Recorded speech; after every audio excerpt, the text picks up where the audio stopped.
Cuando era yo pequeño, tenía, mi hermano menor, 2 años menor que yo, era mi compañero de todo, ¿verdad? De travesura, de aventura, de emociones, de amor y de todo.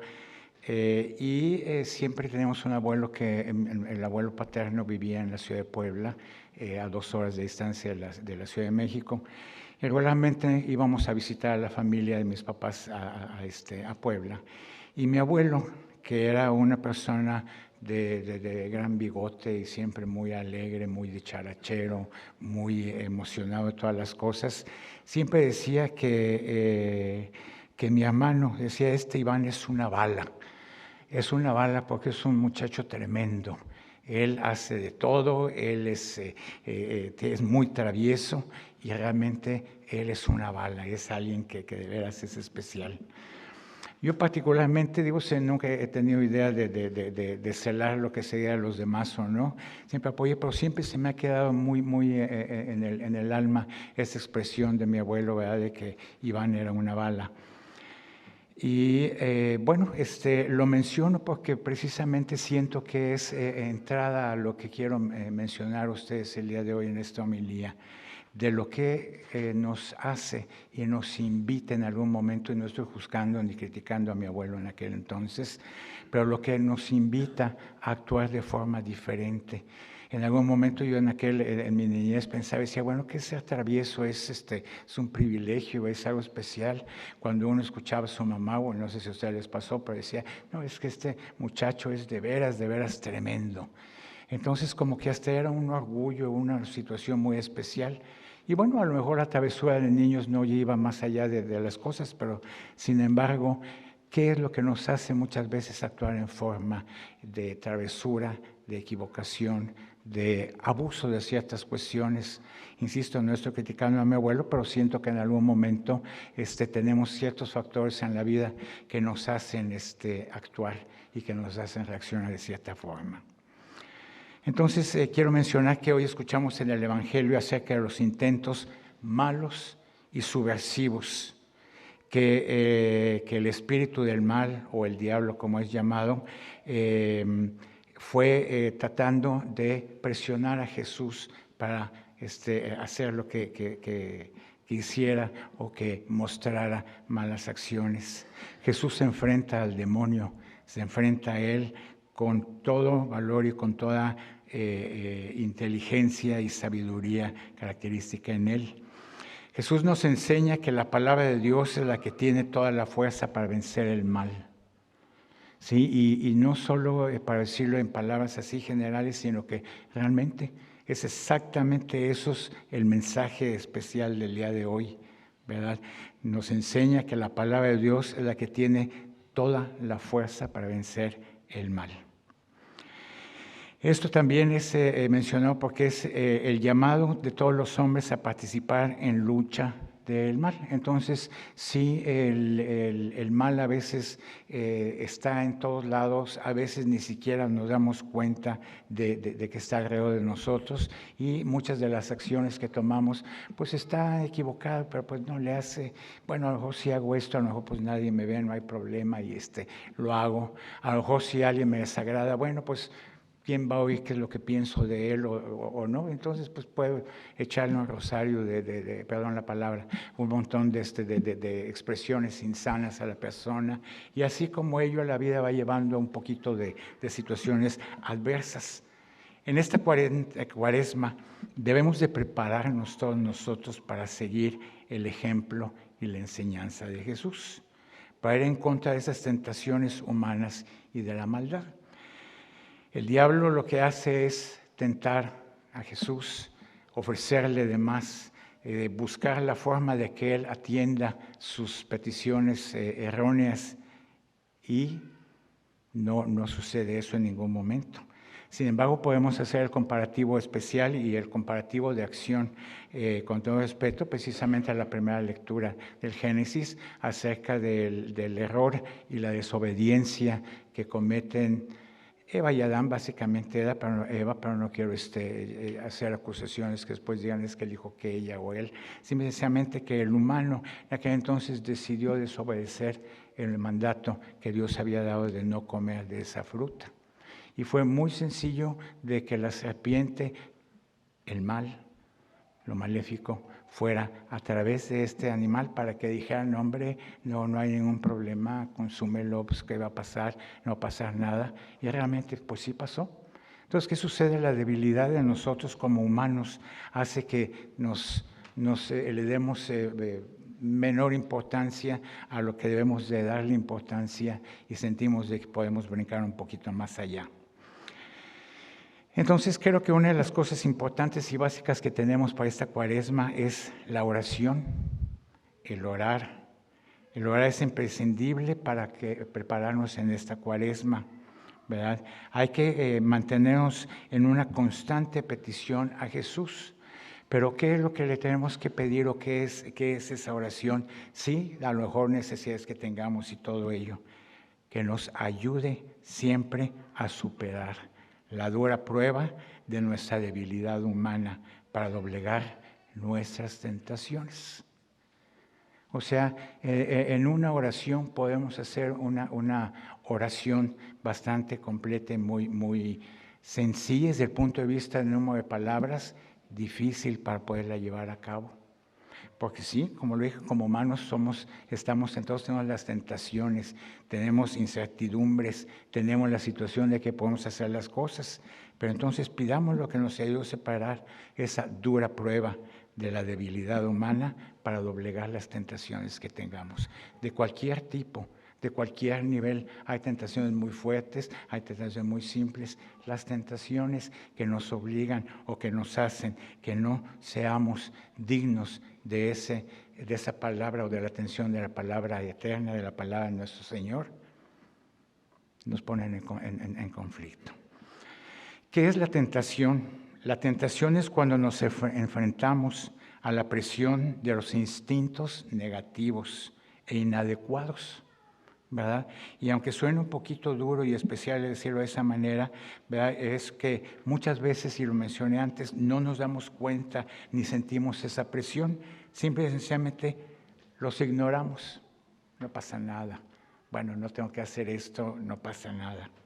Entonces, a veces actuamos en forma equivocada, presionados precisamente por la tentación, por propia convicción, y a veces con propio gusto.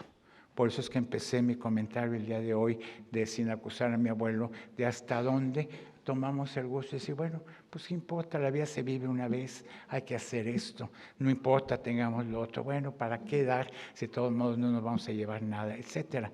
Hay muchas formas de pensar y meditar y que esa extraña y negativa tendencia nos orilla a hacer las cosas en forma diferente.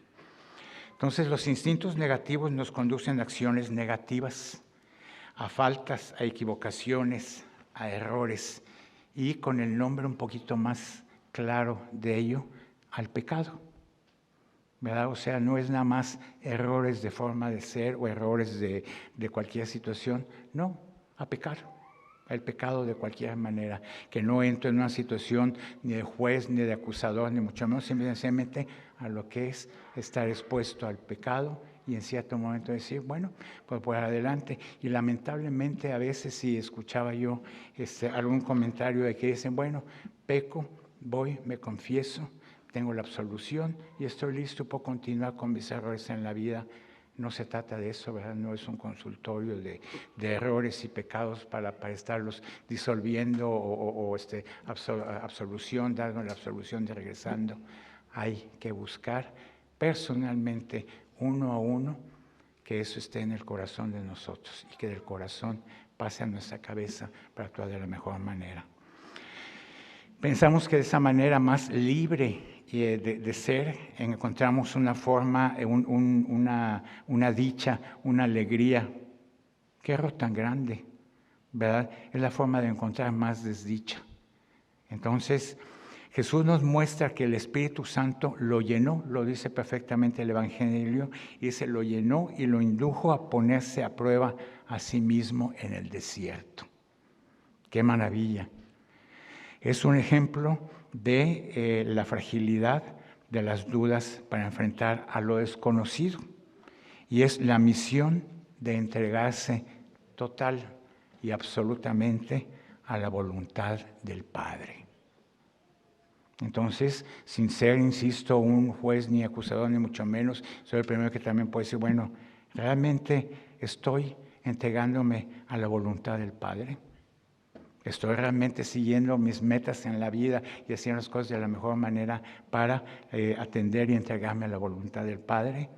Lo dejo nada más en el aire la pregunta porque no puedo yo dar respuesta de ello. Recordemos también que cuando nos enfrentamos al mal, cuando cometemos errores, a veces tenemos la costumbre de acusar a Dios. Dios mío, ¿por qué hice esto, Dios mío? Pero es que me pones frente al mal y yo, pues, humano, ¿verdad? Pues me equivoco y demás, aléjame de ello. No, no es culpa de Dios, es una culpa personal. Él no nos hace caer en el mal, al contrario, ¿verdad? Es que nosotros como humanos salgamos adelante. Quien nos provoca ese daño, esa equivocación, ese temor, todo ello es el mal, el maligno, no nuestro Padre Celestial. Jesús, aún disponiendo de la fuerza del Espíritu Santo, pudo realizar sus milagros. No aprovechó la circunstancia de cuando estaba desfalleciendo de hambre y de cansancio. Jesús niega el servicio a sí mismo, con todo lo que se le pide de más, y Él solo sirve a Dios. Es no redundar, es retomar el que precisamente es un ejemplo único y digno, el que no nos sirvamos a nosotros mismos, que sirvamos siempre a Dios. El diablo le ofrece alimento y poder a cambio de adoración y veneración. ¿Verdad? Qué sencillo, ¿verdad? Pues haz esto y bueno, pues cambia esto, el alimento. Y también, bueno, pues adórame a mí y demás. No es así, ¿verdad? Ni la cuestión ni tampoco el poder. Es simplemente que todo eso negativo se deje fuera. Empezamos como Él, y lo dije antes, orando a Dios, con toda la fe en Dios, rechazando el mal, no cayendo en errores y no aceptando esos ofrecimientos que el maligno, que el diablo nos hace en algún momento. Quiero destacar también algo muy especial en el Evangelio de hoy. Es importante esto de que la tentación de Jesús se nos presenta antes de que empiece su ministerio. Antes de que inicie su ministerio, enseña el ejemplo, y ese ejemplo Él lo tiene y lo muestra a todo lo largo de su ministerio. Él venció el mal aún antes de empezar con su vida pública. O sea, qué manera tan maravillosa de mostrarnos, así es como hay que empezar. Entonces, quise irme muy a fondo con estas reflexiones acerca del Evangelio, porque no es únicamente el primer domingo de Cuaresma y la lectura del Evangelio, es precisamente meditar y tomarlo, proclamarlo, llevarlo a cabo en nuestras vidas. Jesús estaba en su total lucidez y fortalecido espiritualmente por su ayuno. Del principio del Evangelio nos dice de que tenía al Espíritu Santo. El intento maligno de convencerlo era imposible que se cumpliera malamente o que no se cumpliera con ello. Dios ya había propuesto qué hacer. Este ejemplo de perfecta obediencia de Jesús es la que pone rotundamente el ejemplo de las infidelidades del pueblo, de la gente. Él sale totalmente victorioso de la prueba. La vida nos hace enfrentar al mal con todo tipo de tentaciones. ¿Estamos listos para seguir en todo momento el ejemplo de Jesús? No nada más que pase el día de hoy, no nada más que ya cambiemos una semana, 2, o que termine la Cuaresma y bueno, ya quedó, ya es pasado, hasta el siguiente año nos vamos a otra preparación para la Cuaresma. No, ¿verdad? Tenemos que pensar que esta es una realidad del futuro y que tenemos que atender y buscar lo que es la verdadera salvación. La enseñanza de Jesús es de ser fuerte ante las astucias de la maldad. Después de que Jesús rechazó la tentación, se le acercaron los ángeles. Jesús encuentra una plenitud de su corazón limpio y le da acceso a un mundo espiritual. Él escapa muchas veces de la mirada del hombre. ¿A qué me refiero con esto? Es que me llena el final de la lectura del día de hoy, en que dice que se le acercaron los ángeles. A lo mejor leemos el Evangelio y no le damos mayor importancia. Se le acercaron los ángeles, está dicho y puesto en el Evangelio. Entonces, ¿no es también un premio y un ejemplo clarísimo del buen comportamiento y de ese amor que precisamente tengamos también el alcance de los ángeles? Les invito por último a continuar con la reflexión de este Evangelio, a buscar nuestro acceso al mundo espiritual nosotros también. Y recordemos, y únicamente quiero cerrar esta intervención con las aseveraciones que Jesús hizo al maligno y que las tomemos de esta forma. Él le contestó, Jesús le dijo, no solo de pan vive el hombre, sino de toda palabra que sale de la boca de Dios. El alimento no es precisamente el alimento que tenemos o que buscamos, es lo que Dios nos manda a través de Él mismo. La segunda sentencia que Él dice, no tentarás al Señor Dios. No tenemos que tener la situación de, bueno, pues voy a ver o a pedirle pruebas a Dios de su poder, de Él mismo. Tengo que pedir, soy yo digno de pedirle un ejemplo o pruebas. Yo creo que nadie, yo creo que ninguno. Entonces, no tentar, no hay que pedir pruebas, simplemente aceptarlo y renovar siempre nuestra fe. Al Señor, tu Dios, adoras y a Él solo darás culto. Eso es precisamente lo que dice con sus oraciones. Entonces, uno de los puntos que les doy para cerrar es que, como es el cierre o cuando terminamos la misa, ¿verdad? Que más que vayamos en paz porque la misa ha terminado, que vayamos en paz, glorificando nuestras vidas con el Evangelio. Que así sea.